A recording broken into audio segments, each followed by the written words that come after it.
This one's about teddy boys in Bradford, our youngest and freshest youth cult. Dark satanic teddy boys, scrape reflective brill cream and a Cadillacs fender chrome. Home is where the heart is, not Altamont or Memphis. These cats are Bradford's coolest and the fattest and the oldest. Rock and roll moulders in their time-warped drainpipe minds. Bill Haley never puked on stage. Cochrane never swaggered like sex on crutches. No outraged parent ever said no son of mine shall ever be a teddy boy. They forget the point of outrage. They forget that once what they said and did shocked and horrified vicars and editors. Remembering the Roxy, they dragged drapes over heaving chests. Woodbine wrecked, they creak with pride, a zest for death, no love of life. Seen in tunnel vision, here in black and white and grey and 78 RPM and Elvis Presley Requiem. Rebels with receding hairlines, beer guts and failing eyesight. A thug with a mortgage, a rebel with wife and kids. Not so much without a cause as a lingering, festering menopause. There are no Cadillacs in Bradford, just old men going grey. And a brand new crop of shocking punks will end up just the same.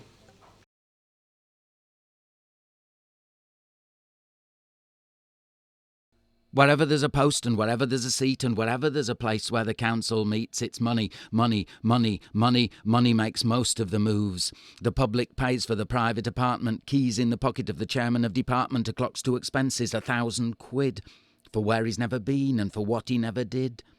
And to oil the wheels on shady deals, a councillor churns out a spiel that appeals to the deaf, dumb and blind, of the kind that you find have been left behind when they've wined and dined all the ghosts and ghouls and gangs of fools and the folk who'll vote for a twister of rules.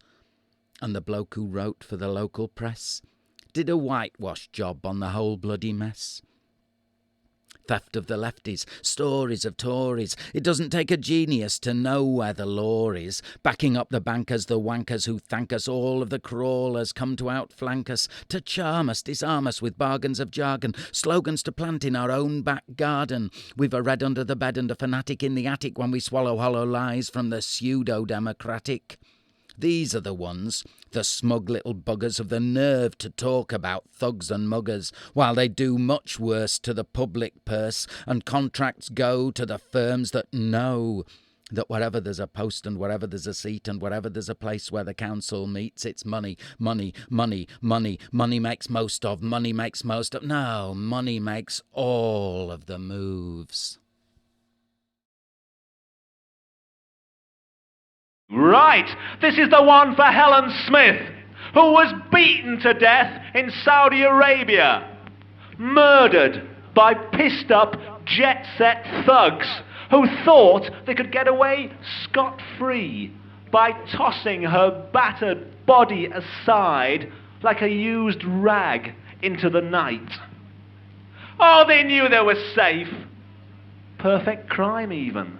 Because dead girls don't talk when murder's the topic, and all lips are sealed at the Foreign Office. Don't make a scene, can't have a scandal, mustn't cock diplomatic relations. Keep quiet, keep mum, stiff upper lip, remember the old school tie. The law is an ass, justice is blind, but there comes a time when even the blind must see that it's wrong. That bestial crime should not go unpunished. That smug, smiling murderers must be found, plucked like wriggling worms from the woodwork, exposed in the light of their loathsome deeds and made to reply for the same. Because privilege means you can do what you like. You can kill who you like if you know the right people. You can murder young girls if you throw the right parties. You can break any law if you grease the right palms, fly the right flag, lick the right arseholes, phone the right folk when a problem occurs. Hello, old bean, we've a murder here. Could we please have the fix-it brigade? Privilege, it seems, is a power without limits, a power without justice, morals, or mercy. A pickaxe power without parallel, pity, or pride. Privilege didn't kill Helen Smith, but it built the walls for the guilty to hide behind. Good night.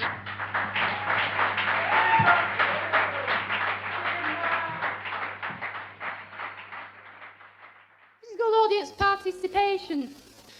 This is, I want you to cast your minds back to when you were young, when you were at school. You remember the infant's Christmas party when you were forced to perform games and things like that? Heard you did doing blind man's buff and kiss the ring and all that postman's knock. Oh, God. And you got shut in a little room with Johnny from 4th form. And he's standing there like that.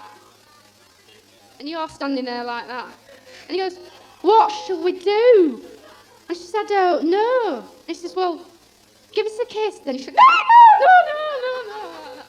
And you had to stand there for 5 minutes before you come out, and all your mates were going.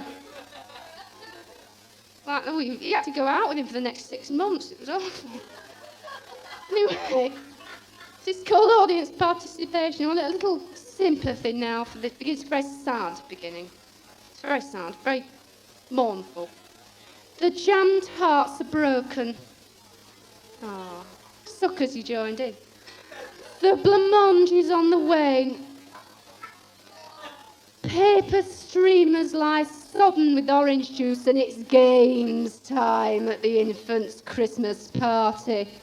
No use hiding in a corner. Miss will search you out. Come on now. No sulking. Don't be a spoil sport. Join in. When you grow up, you may like to think that that's all over. No chance. Life's an endless round of work's dues. Mr. and Mrs. Someone's 21st. Grizzly DJs at discos with full of fun voices and drink a pint of sick competitions.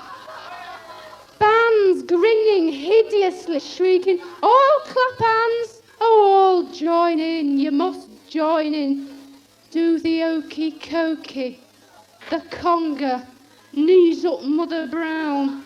Be seen to be a good sport, like the gormless jerks at the student beer fest, mindless stomping, dribbling booze. Throughout the country, people twitch and jump at some power freak's command, red faces sweaty with deranged delight. And sometime soon, someone will say, quick, put on this uniform. Well, you're conditioned to obey. You must join in. Join up. It's World War III. The ultimate party. The Armageddon game. Where will I be? That'll be me sulking in the corner, just like at infant school, saying, oh no, not me, miss. I'm not joining in. How about you?